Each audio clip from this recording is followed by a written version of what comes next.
ذی الحجہ کے بابرکت ایام اپنے انوارات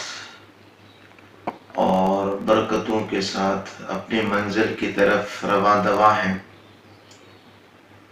ذی الحجہ کے مہینے میں اور بالخصوص ابتدائی 10 دنوں کے اندر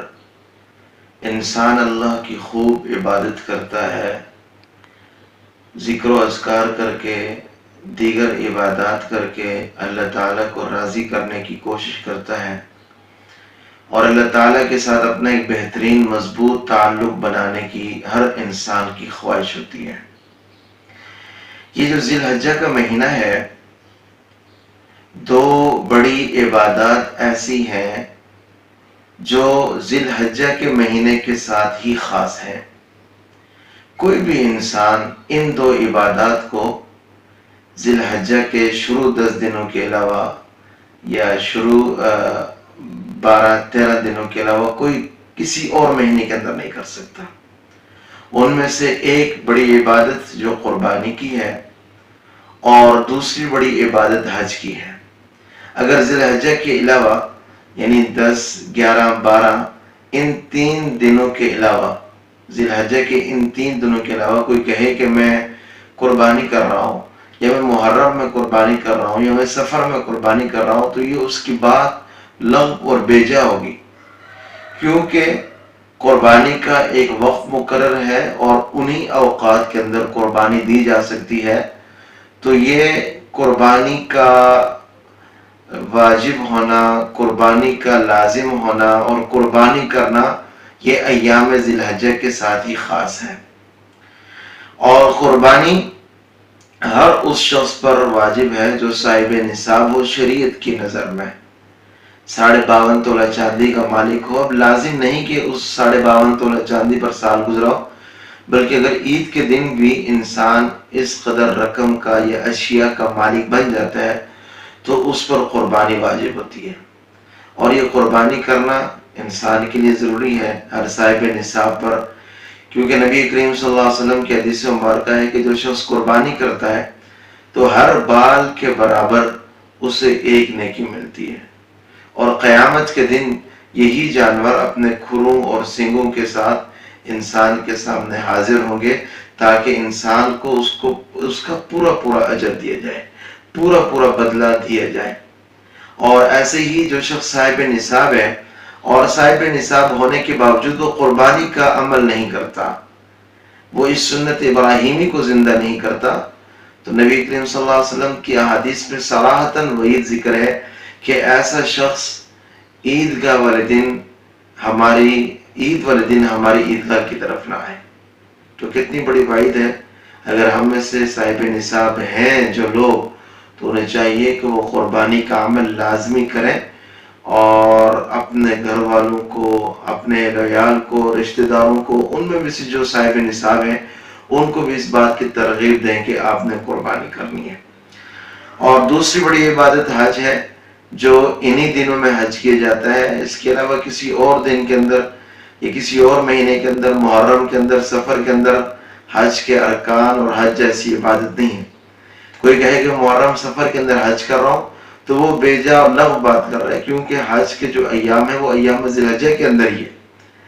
اس کے علاوہ بندہ دیگر عبادات کر سکتا ہے، عمرہ کر سکتا ہے، وہ عرفات میں بھی جا سکتا ہے، مینا میں بھی جا سکتا ہے، لیکن وہ حج کے حکم میں نہیں ہوگا۔ اور بھی بہت ساری عبادات ہیں جن میں سے 9 ذی الحجہ سے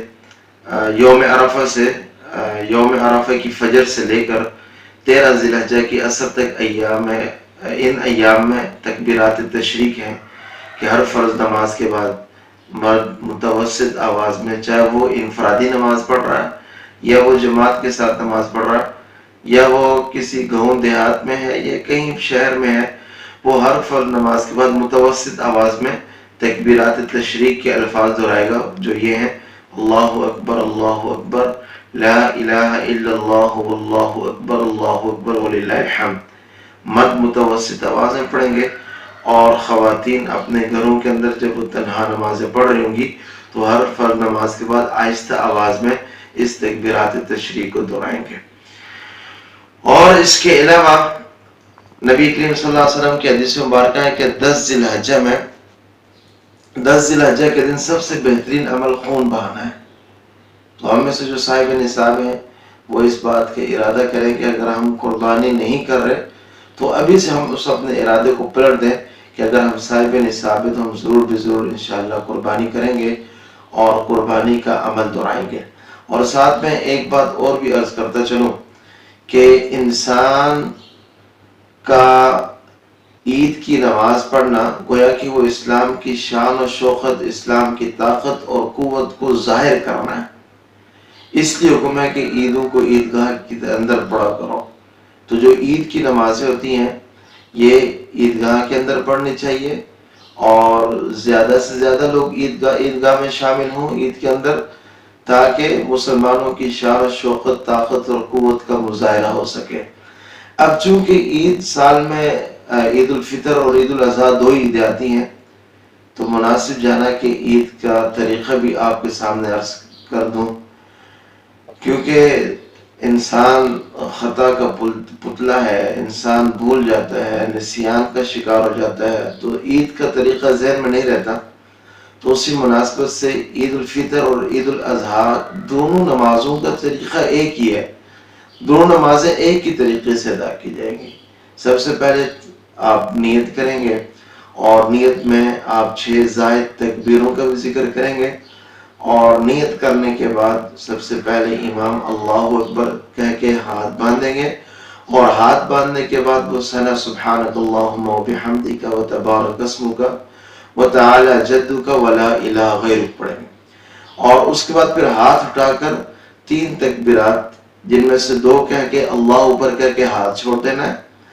پھر دوسری تکبیر کہہ کے ہاتھ چھوڑ دینا ہے، اور تیسری تکبیر میں ہاتھ اٹھا کر اللہ اکبر کہہ کے ہاتھوں کو باندھ دینا ہے. پھر امام صاحب یہاں پہ سورہ فاتحہ پڑھیں گے اور کوئی سورت ملائیں گے، پھر رکوع کریں گے، سجدہ کریں گے، اور دوسری رکعت کے لیے اٹھیں گے تو ویسے ہی سورہ فاتحہ پڑھیں گے اور سورت ملائیں گے، اور اس کے بعد پھر 3 زائد تکبیریں کہیں گے. یعنی پھر اللہ اکبر کہہ کے ہاتھ چھوڑ دیں گے، دوسری مرتبہ تکبیر کہہ کر ہاتھ چھوڑ دیں گے، تیسری مرتبہ تکبیر کہہ کر ہاتھ چھوڑ دیں گے، اور چوتھی مرتبہ ہاتھ اٹھائے بغیر رکوع کے اندر چلے جائیں گے، اور یوں وہ رکوع سجدہ کر کے اور قاعدہ تحیات اور درود شریف کا اہتمام کر کے سلام پھیر لیں گے، اور سلام پھیرنے کے بعد امام صاحب کھڑے ہو کے خطبہ دیں گے.